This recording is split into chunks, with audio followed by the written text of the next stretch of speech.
तो हम देख रहे हैं नर्वस सिस्टम। नर्वस सिस्टम के अंदर दो हैं, एक्सक्रीटरी सिस्टम नहीं, मतलब जो excretory system, digestive system, respiratory system और सर्कुलेटरी सिस्टम, ये इनवॉलेंट्री सिस्टम्स होते हैं। ये हमारी विल पावर में नहीं होते हैं, ये हमारे कंट्रोल में नहीं होते हैं। लेकिन ऑल द इनवॉलेंट्री एक्टिविटीज़ जो हैं हमारे बॉडी की, जो कि जैसे कि ये, वो अंडर कंट्रोल होती हैं नर्वस सिस्टम के, है ना, सर्विलियंस में होती हैं।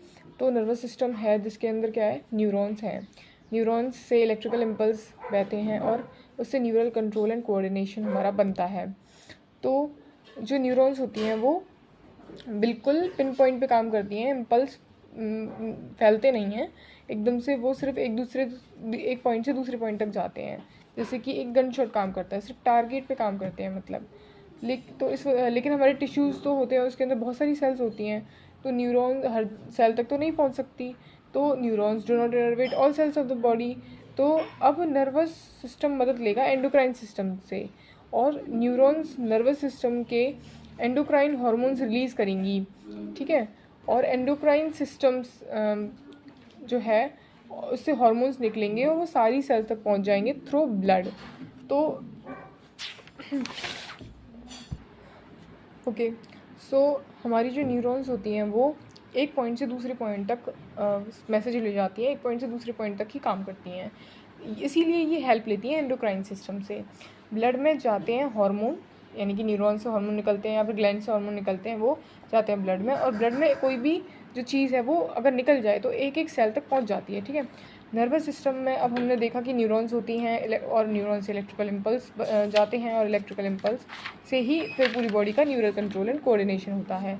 साथ साथ में एंडोक्राइन सिस्टम जो है उसमें ग्लैंड्स होती हैं, और उन ग्लैंड से हार्मोन्स केमिकल की फॉर्म में निकलते हैं और उससे भी कंट्रोल एंड कोऑर्डिनेशन होता है। इसका मतलब नर्वस सिस्टम और एंडोक्राइन सिस्टम दोनों एक इंटीग्रेटेड सिस्टम की तरह काम करते हैं, और ये दोनों मिलके ही कंट्रोल एंड कोऑर्डिनेशन हमारी बॉडी का करते हैं। तो अब जैसे कि डाइजेस्टिव सिस्टम होता है हमारा, उसके अंदर एक है ऑर्बेक्स प्लेक्सस होता है। ऑर्बेक्स प्लेक्सस ORBEX प्लेक्सस जो होता है वो ग्लैंड्स की सीक्रेशन को प्रमोट करता है, ठीक है। और मिसनर प्लेक्सस जो होता है वो मसल की मूवमेंट को प्रमोट और कंट्रोल करता है। हमारे डाइजेस्टिव सिस्टम में मिसनर प्लेक्सस और ऑर्बेक्स प्लेक्सर होता है। नर्वस सिस्टम की शुरुआत सीलेंट्रेट से हुई, उनके पास सिंपल न्यूरॉन्स सेल्स देखे गए थे सबसे पहली बार, ठीक है। फर्स्ट टाइम नर्वस सिस्टम जो ऑब्जर्व हुआ था वो सीलेंट्रेट्स में भी हाइड्रा में हुआ था। First time brain was observe in insect, सबसे पहली बार ब्रेन ऑब्जर्व हुआ था इंसेक्ट्स के अंदर। मोस्ट एडवांस नर्वस सिस्टम जो है वो ह्यूमंस का है, ठीक है। नर्व मतलब एक नर्व के अंदर ग्रुप ऑफ न्यूरॉन्स होता है। न्यूरॉन एक सिंगल यूनिट होती है, नर्व के अंदर बहुत सारी न्यूरॉन्स होती हैं। ह्यूमन नर्वस सिस्टम दो प्रकार का होता है, मतलब दो पार्ट्स में डिवाइडेड है, सेंट्रल नर्वस सिस्टम और peripheral nervous system. Central nervous system में आता है ब्रेन और स्पाइनल कॉर्ड जो कि कमांडिंग ऑर्गन्स होते हैं। पेरिफेरल नर्वस सिस्टम में आता है क्रेनियल नर्व्स और स्पाइनल नर्व्स। तो on the basis of activities they control involuntary and voluntary activities के बेसिस पे इनको और फर्दर क्लासिफाई किया गया है, सोमेटिक न्यूरल सिस्टम और ऑटोनॉमिक न्यूरल सिस्टम। सोमेटिक वो जो कि हमारी मन वाली एक्टिविटीज़ को जो हम मन से करते हैं उनको कंट्रोल करते हैं। ऑटोनॉमिक न्यूरल सिस्टम जो हम इनवॉलेंट्री एक्टिविटीज़ करते हैं जैसे कि हार्ट रिदम वगैरह, उनको कंट्रोल करते हैं, प्यूपिल्स हमारे और ये सब। तो इसके भी दो पार्ट हैं ऑटोनॉमिक के जो अपने आप काम करता है उसके, एक है सिंपैथेटिक और एक है पैरासिम्पैथेटिक। सिंपैथेटिक वो होता है जो कि हमको पैरासिम्पैथेटिक हमको रिलैक्स करता है, सिंपैथेटिक हमको एक्साइटेड करता है, यानी कि उल्टा हमारी उसको गतिविधियों को तेज़ करता है, जैसे कि हार्ट रेट का बढ़ना वगैरह, और पैरासिम्पैथेटिक कम करता है। तो दोनों के दोनों एंटागोनिस्ट होते हैं एक दूसरे के, यानी कि अपोजिट काम करते हैं। न्यूरल टिश्यू एक्टोडर्मल, जो न्यूरल टिश्यू है वो एक्टोडर्मल इन ओरिजिन है, ठीक है, एक्टोडर्मल होता है ये। फिर न्यूरॉन जो हैं वो स्ट्रक्चरल फंक्शनल यूनिट है नर्वस सिस्टम की, ठीक है। और न्यूरालजिया मतलब न्यूरॉन टिश्यू दो प्रकार का होता है, एक तो न्यूरॉन्स होती हैं और एक होती है न्यूरोग्लिया, यानी कि ग्लियल सेल्स होती हैं। तो ग्लियल सेल्स जो होती हैं वो सपोर्टिंग सेल्स होती हैं जो कि न्यूट्रिशन, प्रोटेक्शन, इम्यूनिटी और माइलिनोजेनेसिस और पैकेजिंग में काम आती हैं। तो जो न्यूरोग्लियल सेल हैं या फिर ग्लियल सेल्स हैं वो सपोर्टिंग सेल्स होती हैं किसमें, न्यूट्रिशन, प्रोटेक्शन, इम्यूनिटी, माइलिनोजेनेसिस और पैकेजिंग में।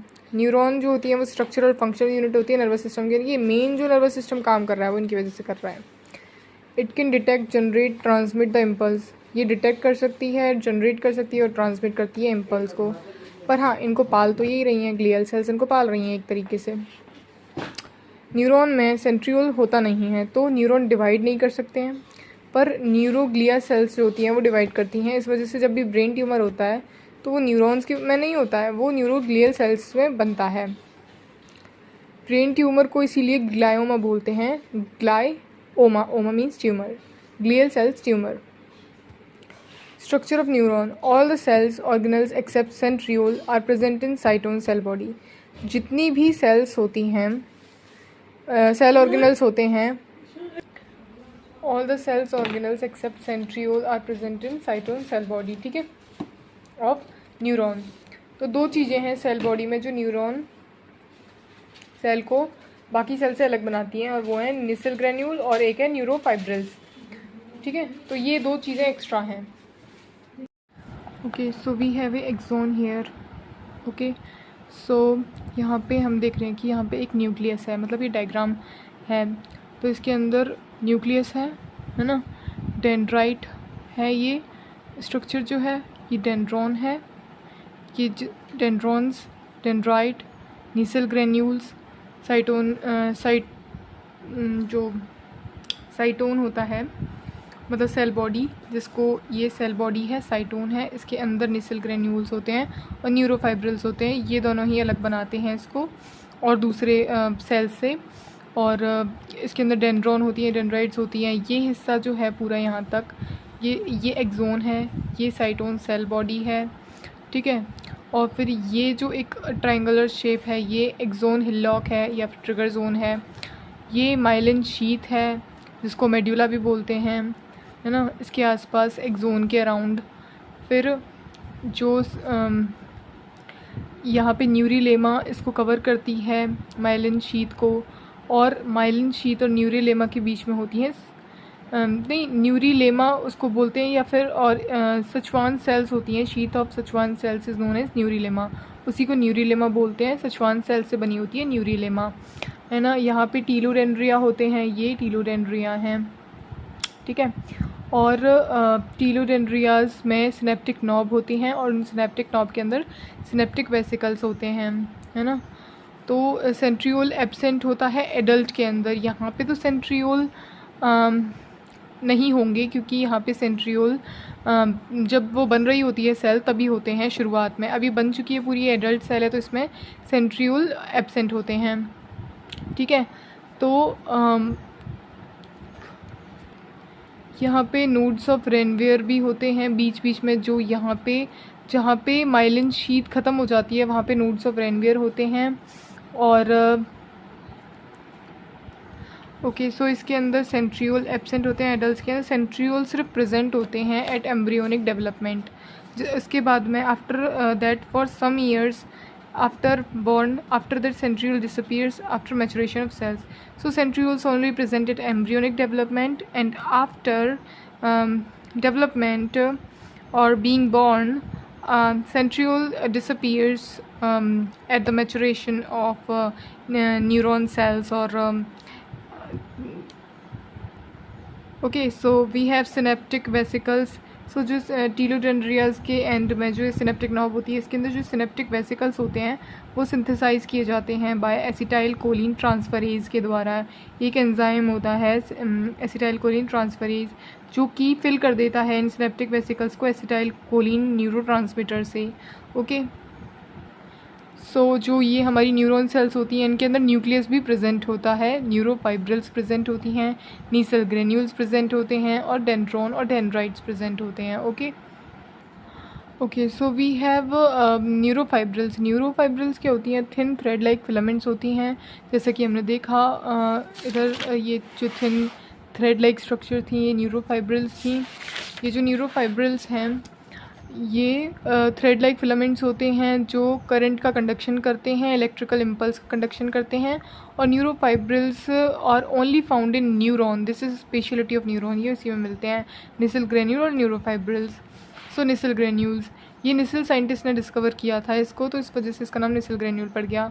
तो हमको पता है कि रफ एंडोप्लाज्मिक रेटिकुलम है, उसका ये मॉडिफाइड वर्जन है, जो कि हमें पता है कि रफ एंडोप्लाज्मिक रेटिकुलम का फंक्शन होता है प्रोटीन सिंथेसिस।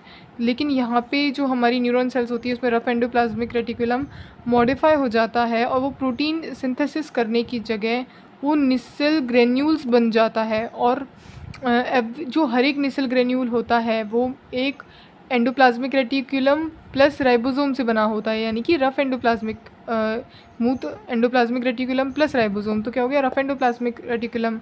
ठीक है, तो रफ एंडोप्लाज्मिक के फ्रेगमेंट से के डिस्ट्रीब्यूशन से इन साइटोन ऑफ न्यूरॉन, तो ये रफ एंडोप्लाज्मिक के फ्रेगमेंट जो है वो डिस्ट्रीब्यूट हो जाते हैं साइटोन में और न्यूरॉन के साइटोन में, और वही कहलाते हैं Nissl granules. So like RER Nissl granules function is also synthesis of protein. यहाँ पे भी निसल ग्रेन्यूल्स का काम प्रोटीन सिंथेसिस होता है न्यूरॉन के अंदर। प्रोजेक्शन फ्रॉम साइटोन जो होते हैं उनको हमें पता ही है, हम डेंड्रॉन बोलते हैं, और जो अगर वो मल्टीपल फाइन ब्रांचेस डेंड्रॉन की होती है तो उसे हम डेंड्राइट बोलते हैं। तो डेंड्राइट्स के ऊपर क्या होते हैं, रिसेप्टर्स होते हैं। दीज रिसेप्टर फंक्शन होता है रिसीव करना स्टिमुलस। ठीक है, तो जो डेंड्राइट्स होते हैं इसके ऊपर रिसेप्टर्स होते हैं जो स्टिमुलस रिसीव करते हैं। डेंड्राइट्स उस स्टिमुलस को रिसीव करके अपने अंदर साइटोन की तरफ भेजते हैं, towards cyton. That stimulus reach the axon hillock, और वो एक्सोन हिल्लॉक ही ट्रिगर जोन होता है जहाँ साइटोन से वो trigger zone through cyton and at trigger zone this stimulus is converted into a impulse, और वहाँ से वो इम्पल्स में कन्वर्ट हो जाता है स्टिमुलस, और impulse are triggered at trigger zone. तो इम्पल्स ट्रिगर होते हैं ट्रिगर जोन पे, और उसके बाद इम्पल्स जो है वो एक्सोन के थ्रू ट्रैवल करता है। तो डेंड्राइट का ट्रांसमिशन सेंटर की तरफ था। सो डेंड्राइट्स का ट्रांसमिशन जो है वो सेंटर की तरफ होता है, यानी कि साइटोन के सेंटर की तरफ। तो डेंड्राइट जो भी सिग्नल लेते हैं वो साइटोन के सेंटर की तरफ, यानी कि एक्सोन हिल्लॉक की तरफ, ट्रिगर जोन की तरफ भेजते हैं, और इस ट्रांसमिशन को सेंट्रीपिटल ट्रांसमिशन का कहते हैं, स्टिमुलस का। तो जितने भी डेंड्राइट हैं उनके अंदर ट्रांसमिशन सेंट्रीपिटल ट्रांसमिशन होता है toward centre of cyton. But in axon stimulus impulse जो हैं वो अवे फ्रॉम सेंटर जा रहे हैं, साइटोन के सेंटर से अवे जा रहे हैं। So the type of transmission in axon is known as centrifugal transmission of impulse. ठीक है, तो हमारा एक्सोन इंफॉर्मेशन को साइटोन यानी सेल बॉडी से दूर लेकर जाता है by centrifugal transmission of impulse. Dendron बहुत सारे होते हैं, एक्सोन एक ही है, एक और ऑलवेज एक ही रहता है हर न्यूरॉन के अंदर। जो एक्सोन है हर एनिमल में एक न्यूरॉन का एक ही एक्सोन होता है, बट मैनी डेंड्राइट्स होते हैं। Every single neuron has only single axon, but dendron can be 1 to many। Okay, so हर न्यूरॉन का एक ही एक्सोन होगा, बट डेंड्रॉन अलग अलग तरीके के होते हैं, मल्टीपल हो सकते हैं, 2 हो सकते हैं, 1 हो सकता है। Axon is covered by myelin sheath and phospholipid. तो एक्सोन जो है वो माइलिन शीथ से कवर होता है, और साथ साथ में उसमें फॉस्फोलिपिड के छोटे छोटे वो भी होते हैं, यानी कि जो हमने ये देखी फॉस्फोलिपिड की बॉल्स हैं। तो एक्सोन माइलिन शीथ से कवर होता है। माइलिन शीथ के अंदर जो लीकेज होती है ऑफ आयंस और लीकेज ऑफ करंट, उसको रोकने के लिए बना होता है ये माइलिन शीथ। एक्सोन से लीकेज ना हो करंट का या आयंस का, इसलिए माइलिन शीथ बना होता है। माइलिन शीथ जो है वो ग्लियल सेल्स के द्वारा बनता है, जो कि माइलिन शीथ के अराउंड प्रेजेंट होती हैं, उनको हम सिचुआन सेल्स भी बोलते हैं। वो सिचुआन सेल्स जो है वो ग्लियल सेल्स से ही बनती हैं। और तो हम कह सकते हैं कि सिचुआन सेल्स ग्लियल सेल्स का ही एक टाइप होती हैं। सिचुआन सेल का फंक्शन होता है माइलिन शीथ को बनाना। सिचुआन सेल्स जो हैं वो लेयर बाय लेयर अपने अंदर की तरफ माइलिन शीथ बनाती हैं, यानी कि जहाँ सिचुआन सेल है वो अपने अंदर की तरफ माइलिन शीथ को बनाती जाएंगी। तो जो स्पेस होता है बिटवीन माइलिन शीथ, वो बीच बीच में जो स्पेस बचा है वो उसे नोड ऑफ रेनवीयर बोलते हैं। अब ये क्वेश्चन आता है कि why these nodes are present, क्यों होते हैं ये nodes, why space when we want to stop the leakage then why these spaces are present. So the solution is because impulse को ट्रैवल करने के लिए थोड़ा बहुत आयन का लीकेज ज़रूरी होता है क्योंकि थोड़े थोड़े आयन्स बाहर भी जाएंगे, अंदर भी आएंगे, तो ज़रूरी है कि आयन एक्सचेंज हो सके, इसलिए नोड्स ऑफ रेनवियर भी इम्पॉर्टेंट होते हैं। So nodes of Ranvier are important for exchange of ions, जिसकी वजह से इम्पल्स आगे बढ़ती जाती है, and which is only possible by ionic exchange. Space provided by nodes of Ranvier से ही आयोनिक एक्सचेंज होता है, ठीक है। तो axon form branches ahead known as dendrite. अब एक्सोन आगे चल के कुछ ब्रांचेस बनाती है जिसे टीलोडेंड्रिया बोलते हैं। टर्मिनल पार्ट जो होता है टीलोडेंड्रिया का वो सिनेप्टिक नॉब होती है, और वो स्वेलन पार्ट ऑफ टीलोडेंड्रिया जो होता है उसमें एसिटाइल कोलिन बनता रहता है, जो कि न्यूरोट्रांसमीटर होता है एसिटाइल कोलिन। और एसिटाइल कोलिन सिंथेसाइज होता है इन सिनेप्टिक नॉब एंड पैकेज, और एक वेसिकल्स में पैक करके पैक हो जाता है, जिसको बोलते हैं synaptic vesicles. So acetylcholine synthesize होता है by acetylcholine transferase enzyme. ये याद रखने की चीज़ है। सिनेप्टिक वेसिकल्स जो हैं वो सिंथेसाइज होती हैं by acetylcholine transferase enzyme, so which is filled with acetylcholine neurotransmitter, ठीक है। साइटोन में न्यूरोफाइब्रिल्स होते हैं जिनसे इम्पल्स का कंडक्शन होता है साइटोन में, ठीक है। तो साइटोन में न्यूरोफाइब्रिल्स होती हैं जो डेंड्राइट से और फिर इम्पल्स को साइटोन के अंदर से और उस एक्सोन हिल्लॉक तक, ट्रिगर जोन तक लेके आती हैं। तो जो न्यूरोलेमा होती है वो शीथ ऑफ सचवान सेल्स होती है, which is a uniform layer.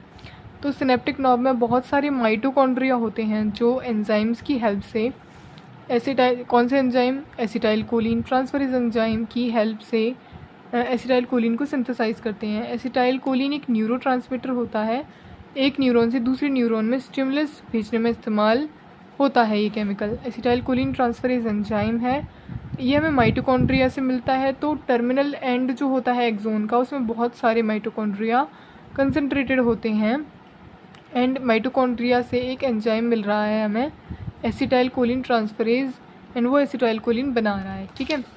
तो जो सिनेप्टिक नॉब होती है उसके अंदर बहुत सारे माइटोकॉन्ड्रिया होते हैं।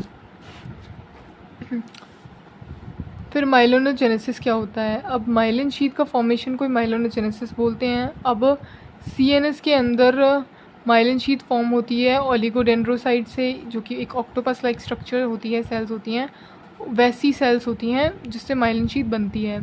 लेकिन पेरिफेरल नर्वस सिस्टम में माइलिन शीथ सिचुआन सेल से बनती हैं, तो जो सिचुआन सेल हैं उनसे माइलिन शीथ बनेगी, ठीक है। तो ये पॉइंट जो है ये सिचुआन सेल है और इनसे फिर ये माइलिन शीथ बन रही है। तो जो प्रोसेस होती है ओलिगोडेंड्रोसाइट फॉर्म की, वो तो जो ओलिगोडेंड्रोसाइट है वो एक ही सेल होती है जो कि माइलिन शीथ की तरह काम करती है अराउंड एक्सोन। लेकिन सचवान सेल बहुत सारी होती हैं जो माइलिन शीथ की बनाती हैं around peripheral nervous system neurons. So it is not necessary that all axons are myelinated. There are some non-myelinated axons are also present. तो CNS और PNS में ओलिगोडेंड्रोसाइट CNS में और सिचुआन सेल PNS में दोनों माइलिनेट करती हैं, लेकिन ज़रूरी नहीं है, बहुत सारी सेल्स नॉन माइलिनेटेड भी होती हैं हमारी बॉडी में। तो CNS के अंदर माइलिनेटेड भी होती है, नॉन माइलिनेटेड, PNS में भी माइलिनेटेड, नॉन माइलिनेटेड। अब जो CNS के अंदर यानी ब्रेन और स्पाइनल कॉर्ड के अंदर माइलिनेटेड हैं वो वाइट मैटर बनाती हैं, जो नॉन माइलिनेटेड हैं वो ग्रे मैटर बनाती हैं। सेम टू सेम PNS के अंदर भी जो माइलिनेटेड हैं वो वाइट मैटर बनाती हैं और जो नॉन माइलिनेटेड हैं वो ग्रे मैटर बनाती हैं, यानी कि दोनों के अंदर सेम चीज़ हो रही है। सो ओके, तो हम ये कहेंगे कि हमारी बॉडी में इनवॉलेंट्री एंड वॉलेंट्री ऑर्गन्स में हर ऑर्गन के आसपास बहुत सारे गैंग्लिया देखने को मिलते हैं। तो गैंग्लिया जब भी बनते हैं तो कुछ न्यूरॉन्स के पहले वाले होते हैं, कुछ बाद वाले। तो पहले वाले को प्री गैंग्लियोनिक न्यूरॉन बोलते हैं और बाद वाले को पोस्ट गैंग्लियोनिक न्यूरॉन। एंड हमेशा याद रहे कि प्री गैंग्लियोनिक न्यूरॉन्स हमेशा माइलिनेटेड होंगे और पोस्ट गैंग्लियोनिक न्यूरॉन्स होते हैं वो नॉन माइलिनेटेड होते हैं। तो एज वी नो कि इनवॉलेंट्री हो चाहे वॉलेंट्री ऑर्गन, किसी भी ऑर्गन के आसपास गैंग्लिया होते हैं, तो इसका मतलब है कि किसी भी ऑर्गन के पास, तो हर ऑर्गन के या चाहे वो इनवॉलेंट्री हो चाहे वॉलेंट्री, उसके आसपास प्री गैंग्लियोनिक न्यूरॉन और पोस्ट गैंग्लियोनिक न्यूरॉन दोनों टाइप की न्यूरॉन्स हो सकती हैं, क्योंकि गैंग्लिया जो हैं गैंग्लिया सेल्स वो दोनों ही प्रकार के ऑर्गन्स के आसपास होती हैं। बस जो गैंग्लिया सेल्स जो होती हैं उनसे पहले वाली जो सेल्स होती हैं वो प्री गैंग्लियोनिक न्यूरॉन्स होती हैं, और गैंग्लिया के बाद वाली पोस्ट गैंग्लियोनिक न्यूरॉन्स होती हैं। और वैसे भी न्यूरॉन्स जब बन रही होती हैं तब गैंग्लियोनिक सेल्स नहीं होती हैं, पहले न्यूरॉन्स बनती हैं, उसके बाद में फिर जब न्यूरॉन्स मैच्योर हो जाती हैं उसी समय मैच्योर होने से पहले जब बन रही होती हैं तब कुछ गैंग्लियोनिक सेल्स भी बनती हैं, और उन गैंग्लियोनिक सेल्स से पहले जो सेल्स बनी होती हैं, न्यूरॉन्स बनी होती हैं, उन्हें प्री गैंग्लियोनिक न्यूरॉन्स बोलते हैं, और जो गैंग्लिया बनने के बाद में जो न्यूरॉन्स बनती हैं उनको पोस्ट गैंग्लियोनिक न्यूरॉन बोलते हैं। तो जो प्री गैंग्लियोनिक न्यूरॉन्स हैं वो माइलिनेटेड होती हैं और पोस्ट वाली non myelinated. Post ganglionic neuron जो हैं वो दोनों का ही पार्ट होती हैं, ऑटोनॉमिक न्यूरल सिस्टम का और सोमेटिक न्यूरल सिस्टम का। सो एनसीईआरटी कहती है कि जो अनमाइलिनेटेड न्यूरॉन्स होती हैं वो मिलती हैं सोमेटिक और ऑटोनॉमिक न्यूरॉन। जो unmyelinated neuron are found in somatic and autonomic neural system and तो जो पोस्ट गैंग्लियोनिक न्यूरॉन होती है वो किसी भी ऑर्गन में जा सकती हैं, वॉलंट्री या इनवॉलंट्री मसल ऑर्गन के अंदर। जैसे कि इनवॉलंट्री होता है हार्ट, इंटेस्टाइन, तो post ganglionic neuron are present in somatic and autonomic neural system. Post ganglionic neuron दोनों में प्रेजेंट है। तो हमें पता है कि अनमाइलिनेटेड कौन सी हैं, post ganglionic neurons are unmyelinated. तो पोस्ट गैंग्लियोनिक न्यूरॉन्स होती हैं जो कि इनवॉलंट्री वॉलंट्री दोनों में प्रेजेंट हो सकती हैं, वो गैंग्लिया से बनती हैं यानी कि गैंग्लिया के बाद बनती हैं। पोस्ट होती हैं वो गैंग्लिया के बनने के बाद बनने वाली, और वो दोनों के अंदर इनवॉलंट्री मसल ऑर्गन और वॉलंट्री मसल ऑर्गन दोनों में हो सकती हैं, ये अनमाइलिनेटेड होती हैं, ठीक है। लेकिन जो प्री गैंग्लियोनिक न्यूरॉन हैं वो सिर्फ ब्रेन या स्पाइनल कॉर्ड से आ रही हैं, जिसका ओरिजिन सीएनएस से आएगा, यानी कि सीएनएस से हो रहा है प्री गैंग्लियोनिक न्यूरॉन्स का ओरिजिन। तो ये न्यूरॉन अगर ब्रेन से आ रही हैं तो वो क्रेनियल नर्व और स्पाइनल कॉर्ड से आ रही हैं तो स्पाइनल नर्व। तो प्री गैंग्लियोनिक न्यूरॉन जो होती हैं वो क्या होती हैं, क्रेनियल नर्व्स होती हैं या फिर स्पाइनल नर्व होती हैं। तो एनसीईआरटी कहती है कि क्रेनियल नर्व और स्पाइनल नर्व्स जो हैं वो ज़्यादातर माइलिनेटेड होती हैं, माइलिनेटेड नर्व फाइबर्स होती है। तो जो सीएनएस है वो प्री गैंग्लियोनिक न्यूरॉन्स यानी कि माइलिनेटेड न्यूरॉन से बना होता है, और जो पोस्ट गैंग्लियोनिक न्यूरॉन्स होती हैं जो कि नॉन माइलिनेटेड होती हैं वो वॉलंट्री या इनवॉलंट्री ऑर्गन्स किसी के भी अराउंड प्रेजेंट हो सकती हैं, सोमेटिक हो चाहे ऑटोनॉमिक हो। क्योंकि इनवॉलंट्री हमारे इच्छा से होता है, लेकिन जो वॉलंट्री हमारी इच्छा से होता है, लेकिन इनवॉलंट्री के अंदर सोमेटिक और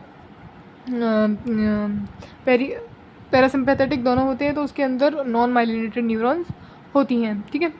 सो कंक्लूजन है कि प्री गैंग्लियोनिक न्यूरॉन जो होती हैं वो माइलिनेटेड होती हैं और पोस्ट गैंग्लियोनिक न्यूरॉन अनमाइलिनेटेड होती हैं। माइलिनेटेड प्रेजेंट होती हैं स्पाइनल एंड क्रेनियल नर्व्स के अंदर, अनमाइलिनेटेड प्रेजेंट होती है somatic and autonomic nervous system के अंदर जो कि इनवॉलंट्री होता है, और वॉलंट्री के अंदर भी अनमाइलिनेटेड होती हैं। सो ये वाली बात यहाँ पे नहीं लिखी है पर इन 2 पॉइंट्स के अंदर, but all the other things are included in these 2 points only. So these 2 points are actually important. So चाहे सीएनएस हो या PNS, myelinated and non myelinated neuron तो दोनों जगह मिलते हैं, ठीक है। हाँ, तो चाहे सीएनएस हो या पीएनएस हो उसमें माइलिनेटेड और नॉन माइलिनेटेड न्यूरॉन दोनों जगह मिलती हैं। अब किस तरीके से मिलती हैं वो मैं यहाँ पे डिस्कस कर सकती हूँ कि हमारे जो ब्रेन होता है उसके अंदर 2 सिस्टम होते हैं, मतलब एक होता है सीएनएस और एक होता है पीएनएस, ठीक है। तो पीएनएस के अंदर 2 होते हैं, एक तो वॉलंट्री है ना, इसमें एक होती है क्रेनियल नर्व्स और एक होती है स्पाइनल नर्व्स, ठीक है। तो जो वॉलंट्री और एक होता है इनवॉलंट्री। इनवॉलंट्री के अंदर होता है, हमें पता है कि इनवॉलंट्री के अंदर सोमेटिक और पैरासिम्पैथेटिक 2 तरीके के होते हैं। तो जो पीएनएस होता है इसके अंदर प्री गैंग्लियोनिक और पोस्ट गैंग्लियोनिक सेल्स होती हैं, लेकिन सीएनएस के अंदर प्री गैंग्लियोनिक और पोस्ट गैंग्लियोनिक का कोई सिस्टम नहीं होता है, लेकिन जो पोस्ट प्री गैंग्लियोनिक सेल्स होती हैं वो होती हैं माइलिनेटेड, और जो पोस्ट गैंग्लियोनिक सेल्स होती हैं वो होती हैं नॉन माइलिनेटेड। तो जो वॉलेंट्री सिस्टम हो चाहे इनवॉलेंट्री सिस्टम हो, इनवॉलेंट्री सिस्टम के अंदर हमें पता है सिंपैथेटिक और पैरासिम्पैथेटिक होता है। तो अब हम जैसे कि CNS के अंदर देख सकते हैं कि प्री और पोस्ट नहीं होता है, सिर्फ माइलिनेटेड और नॉन माइलिनेटेड होता है, जो कि दोनों के अंदर होता है। जो वाइट मैटर होता है उसके अंदर तो माइलिनेटेड होता है, और जो ग्रे मैटर होता है उसके अंदर नॉन माइलिनेटेड होता है। तो क्रेनियल और स्पाइनल दोनों के ऊपर जब हमारी ब्रेन होता है उसके अंदर एक होता है वाइट मैटर बाहर की साइड और अंदर की साइड होता है ग्रे मैटर। उसी तरीके से स्पाइनल कॉर्ड में बाहर की साइड होता है वाइट मैटर और अंदर की साइड होता है ग्रे मैटर। तो जो वाइट मैटर होता है वो माइलिनेटेड होता है, उसमें लिपिड प्रेजेंट होता है, माइलिन जो है वो लिपिड का बना होता है, और जो ग्रे मैटर होता है उसके अंदर जो कि बीच में होता है उसके अंदर माइलिन शीट प्रेजेंट नहीं होती है, लिपिड प्रेजेंट नहीं होता है। तो CNS के अंदर ऐसा इसलिए होता है क्योंकि जो लॉन्ग डिस्टेंस के लिए जो ट्रैवल करना है उसको वो माइलिनेटेड शीट के थ्रू ही ट्रैवल करवाता है, लॉन्ग डिस्टेंस वाले कनेक्शन मैसेजेस को। और जो शॉर्ट डिस्टेंसेस वाले होते हैं या आपस में ब्रेन के अंदर हो रहे हैं, शॉर्ट डिस्टेंसेस पे हो रहे हैं, उसको वो ग्रे मैटर के थ्रू सॉल्व करता है। और दूसरी चीज़ ये है कि हम जब देखते हैं PNS के अंदर, इसके अंदर प्री गैंग्लियोनिक सेल और पोस्ट गैंग्लियोनिक सेल का कनेक्शन होता है, पूरा सिस्टम होता है, चेन होती है, जिससे कि जो पहले तो होता है प्री गैंग्लियोनिक सेल, फिर होती है गैंग्लियोनिक सेल और फिर होती है पोस्ट गैंग्लियोनिक सेल। तो जो प्री गैंग्लियोनिक सेल होती है वो ब्रेन से और PNS के शुरुआती उसमें बहुत तेज़ी से लेके आती हैं मैसेजेस को, और जो गैंग्लियोनिक सेल्स के बाद जो पोस्ट गैंग्लियोनिक सेल्स होती हैं वो स्लो, यानी कि जो जैसे कि हीट वगैरह जो सेंसेशंस महसूस होती हैं वो पोस्ट गैंग्लियोनिक सेल्स से होती हैं। तो इसमें जो माइलिन शीट प्रेजेंट होती है वो ओलिगोडेंड्रोसाइट सेल से बनी होती है, और जो इसमें PNS के अंदर जो माइलिनेटेड शीट होती है वो सिचवान सेल से बनी होती है। अब जो प्री गैंग्लियोनिक सेल होती है और पोस्ट गैंग्लियोनिक सेल, जो प्री गैंग्लियोनिक सेल्स होती है वो सारी माइलिनेटेड होती हैं, post ganglionic cell non myelinated होती हैं। प्री गैंग्लियोनिक सेल जिनमें माइलिन शीट प्रेजेंट होती है वो सिचवान सेल से बनी होती है, और जो नॉन माइलिनेटेड होती हैं वो भी एक बंडल ऑफ 7 to 8 और 10 to 15 नॉन माइलिनेटेड शीट होती है, वो सिचवान सेल की सिर्फ एक सिंगल लेयर के अंदर एक बंडल के फॉर्म में प्रेजेंट होती हैं। तो जो सोमेटिक नर्वस सिस्टम है और पैरासिम्पैथेटिक नर्वस सिस्टम है उसमें देखा गया है कि सोमेटिक के अंदर तो ज़्यादातर हमको, तो जो दोनों ही सोमेटिक और पैरासिम्पैथेटिक हैं उनके अंदर कौन सी दोनों ही प्रकार की शीट होती हैं, माइलिनेटेड और नॉन माइलिनेटेड। ठीक है, इसके अंदर भी माइलिनेटेड नॉन माइलिनेटेड PNS के अंदर, लेकिन चेन प्रेजेंट होती है प्री गैंग्लियोनिक और पोस्ट गैंग्लियोनिक सेल्स की। इसमें वॉलेंट्री हो चाहे इनवॉलेंट्री, दोनों के दोनों ही सिस्टम जो हैं वो PNS के अंदर एक चेन, गैंग्लियोनिक की चेन से बने होते हैं। ठीक है, तो हम आगे का देखते हैं कि in white matter myelinated nerve fibres present होती हैं, और myelin sheet is made up of lipid and lipid is whitish in colour. The part where myelin sheet absent is known as grey matter, no lipid present. ठीक है, अब जैसे हम देख रहे हैं कि ये एक साइटोन है वो ग्रे स्ट्रक्चर का बना होता है, और जो माइलिन शीट है वो वाइट होती है। तो जहाँ जहाँ ये साइटोन की बॉडी आएगी या फिर नॉन माइलिनेटेड न्यूरॉन्स आएंगी वो ग्रे मैटर कहलाएगा, और जहाँ पे ये वाइट मैटर होगा यानी माइलिन शीट प्रेजेंट होगी वो वाइट मैटर कहलाएगा। ये भी फिर ग्रे मैटर का हिस्सा हो जाता है। तो इसीलिए जो बाहर की साइड है हमारे ब्रेन की उसको बोलते हैं ग्रे मैटर, और जो अंदर का पार्ट होता है वो होता है वाइट मैटर। लेकिन स्पाइनल कॉर्ड के अंदर शायद इसका उल्टा होता है, हाँ, जो कि हम आगे देखेंगे।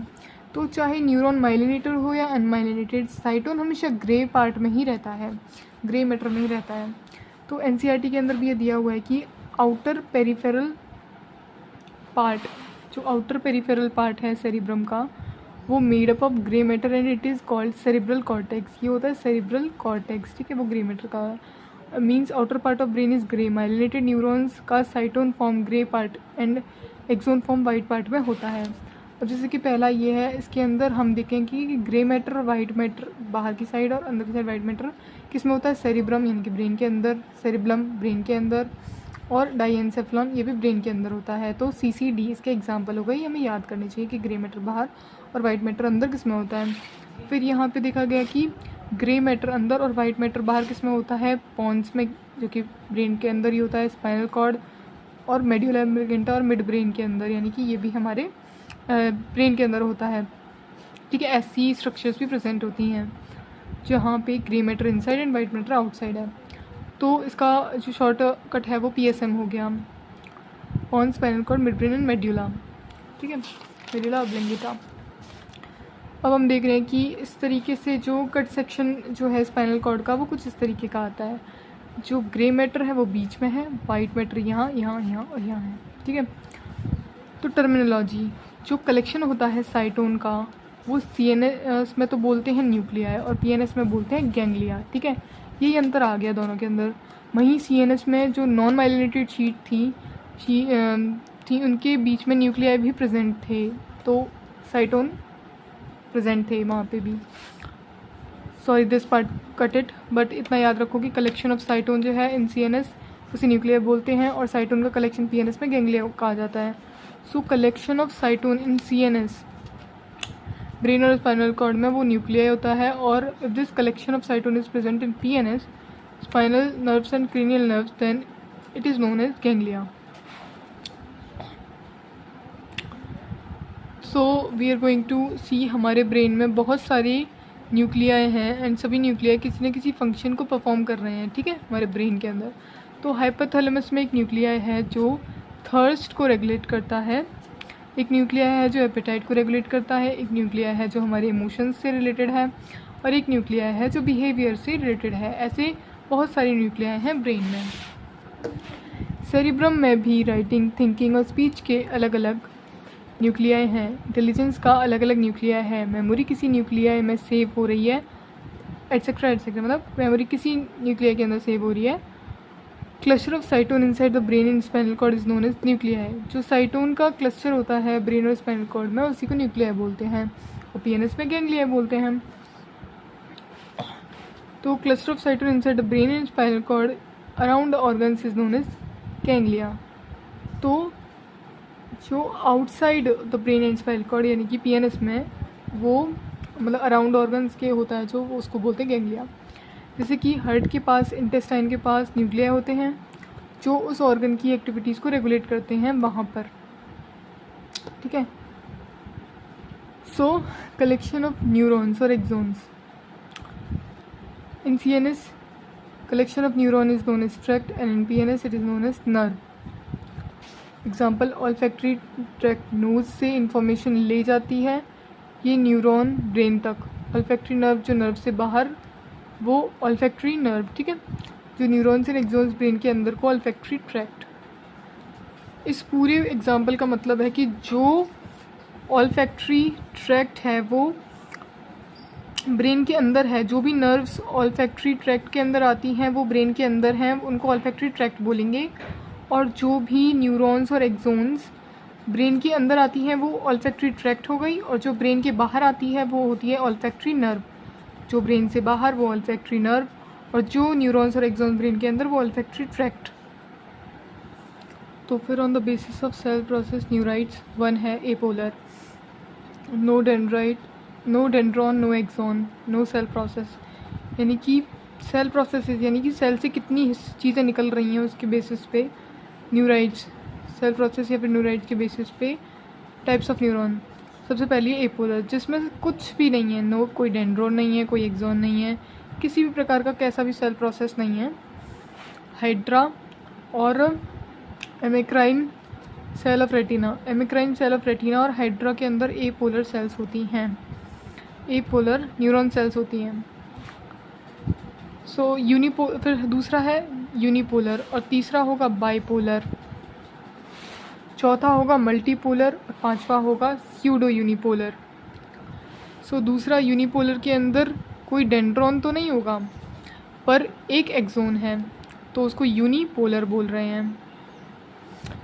Example embryo. एम्ब्रियो के अंदर इस तरीके की न्यूरॉन होती है, यूनिपोलर, बाइपोलर। इसमें 1 डेंड्रोन है और 1 एक्सोन है। तो इसके अंदर 2 प्रोसेस हो गए। तो ये होती है आई में, रेटिना में, और नोज़ की ओल्फैक्टरी एपिथेलियम में। ये बाइपोलर न्यूरॉन्स होती हैं। इसमें 2 प्रोसेस हैं, इस वजह से बाइपोलर। फिर एग्जांपल है रेटिना। रेटिना ओल्फैक्टरी एपिथेलियम इसका एग्जांपल है, जो कि आई ऑलरेडी टोल्ड। देन चौथा है मल्टीपोलर। इसके अंदर बहुत सारी डेंड्रॉन्स हैं और 1 एक्सोन है, तो इसको बोल देते हैं मल्टीपोलर। वो तो वैसे ही बहुत सारे पोल्स की गई, तो most of the neurons of the body are multipolar, जो कि हमने नॉर्मली इसी का एग्जांपल देखा था, मल्टीपोलर का पहले न्यूरॉन का जो एग्जांपल देखा था। फिर है स्यूडो यूनिपोलर। ये होती है स्पाइनल कॉर्ड के अंदर ओनली एंड ओनली। तो इसके अंदर 1 एक्सोन होती है ओनली, और कुछ भी नहीं होता, 1 साइटोन और 1 एक्सोन। डेंड्राइट्स इसमें नहीं होते हैं। ये है तो यूनिपोलर की तरह काम करता है, और लेकिन बाइपोलर की तरह इन्फॉर्मेशन लेता और देता है, क्योंकि यूनिपोलर तो इन्फॉर्मेशन ले ही नहीं सकता, पर ये ले सकता है। बट एक ही एक्सोन 2 तरीके से काम कर रहा है यहाँ पे। एक तरफ से इन्फॉर्मेशन ले रहा है और दूसरी तरफ से आगे भेज रहा है इन्फॉर्मेशन को। बट रियल यूनिपोलर में तो एक ही एक्सोन होता है, उसमें इन्फॉर्मेशन लेने का कोई ऑप्शन नहीं होता है, वो सिर्फ इन्फॉर्मेशन ट्रांसफ़र करता है। सो स्यूडो यूनिपोलर स्पाइनल कॉर्ड के अंदर होता है, जिसमें 1 एक्सोन होता है। एक्सोन ही इन्फॉर्मेशन ले रहा है, एक्सोन ही आगे बढ़ा रहा है। तो ये यूनिपोलर की तरह काम करता है, पर है यूनिपोलर पर काम करता है कॉन्सेप्ट पर इंफॉर्मेशन लेता भी और देता भी है बाइपोलर की तरह। अब न्यूरॉन्स के अपने फंक्शन के बेसिस पर वो 3 प्रकार की होती हैं। सेंसरी यानी कि एफरेंट न्यूरॉन, इंटरन्यूरॉन, और मोटर और efferent neuron. Afferent neuron, sensory neuron, motor neuron, और इनके बीच में होती है इंटरन्यूरॉन। सबसे देखते हैं सेंसरी और एफरेंट न्यूरॉन।